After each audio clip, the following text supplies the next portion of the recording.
Ils ont marqué la France par leur talent et leurs engagements. Entre le 1er et le 6 janvier 2025, 5 figures emblématiques nous ont quittés. Rendons leur hommage en revisitant leurs parcours exceptionnels. Anne-Marie Comparini, née le 11 juillet 1947 à Orange, est décédée dans la nuit du 4 au 5 janvier 2025 à Lyon, à l'âge de 77 ans. Diplômée en droit public de l'Université de Lyon, elle a débuté sa carrière en travaillant pour l'Office de radiodiffusion télévision française et l'Institut national de l'audiovisuel. Et Tidaille 2001, elle a été adjointe au maire de Lyon, Raymond Barre, chargé de la politique de la ville et des universités. En 1999, après l'invalidation de l'élection de Charles Milon à la présidence du Conseil régional de Rhône-Alpes, elle a été élue présidente de la région, grâce au soutien de l'Union pour la démocratie française, UDF, qui refusait l'alliance de Milon avec le Front national. Elle a occupé ce poste jusqu'en 2004, lorsqu'elle a été battue par Jean-Jacques Kéran. En juin 2002, elle a déjà été élue députée de la première circonscription du Rhône et a siégé à la commission des lois de l'Assemblée nationale jusqu'en 2007. Fidèle à François Bayrou lors de l'élection présidentielle de 2007, elle a été battue au premier tour des élections législatives la même année. En septembre 2007, elle a annoncé son retrait de la vie politique, bien qu'elle soit restée conseillère régionale jusqu'en septembre 2010. Sa disparition a suscité de nombreux hommages de la part du monde politique, soulignant son dévouement et ses convictions. Louis Chitli, né le 7 août 1938 à Bernwiller et décédé le 1er janvier 2025 à Mulhouse, était un médecin français reconnu pour son engagement humanitaire et ses multiples talents. Issu d'une famille paysanne, il a conservé tout au long de sa vie un lien profond avec la terre, exerçant parallèlement les métiers de médecin et de paysan. En 1969, à l'âge de 31 ans, il accepte une mission pour la Croix-Rouge au Biafra, où il participe au sauvetage de milliers d'enfants victimes de la famine. Cette expérience le conduit à cofonder Médecins sans frontières en 1971, aux côtés de Bernard Kouchner et d'autres médecins, afin de porter assistance aux populations en détresse dans le monde entier. Au-delà de son engagement médical, Louis Chitli était également écrivain, cinéaste et défenseur de la langue alsacienne. Il a partagé ses expériences et réflexions à travers divers ouvrages, témoignant de son parcours exceptionnel et de sa vision humaniste. Sa vie et son œuvre ont fait l'objet de documentaires, mettant en lumière son dévouement et son impact sur la médecine humanitaire. Louis Chitli laisse derrière lui un héritage durable, symbolisant l'engagement et la solidarité envers les plus démunis.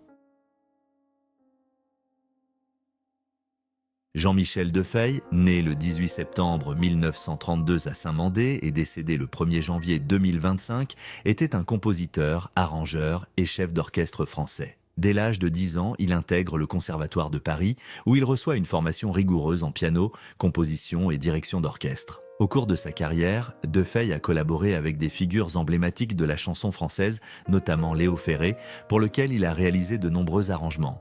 Il a également composé des musiques de films, travaillant avec des réalisateurs tels que Jean Giraud pour Pouic Pouic 1963 et Agnès Varda pour Le Bonheur 1965. En août 2006, il participe à la reconstitution du Big Band de l'Olympia, composé de 25 musiciens, lors du festival Jazz à Parc en Aveyron.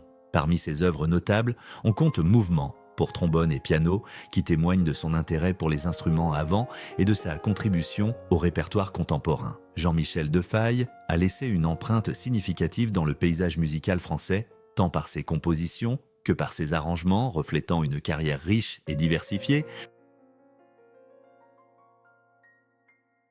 Raphaël Larère, né le 12 avril 1942 et décédé en janvier 2025, était un ingénieur agronome et sociologue français, reconnu pour ses travaux en éthique environnementale. Diplômé de l'Institut national agronomique en 1964, spécialisé en zootechnie, il intègre en 1966 le département d'économie et de sociologie rurale de l'Institut national de la recherche agronomique. Au cours de sa carrière, il s'est particulièrement intéressé à la dynamique des systèmes agraires, à la production des paysages ruraux, ainsi qu'aux usages et représentations de la nature, notamment de la forêt.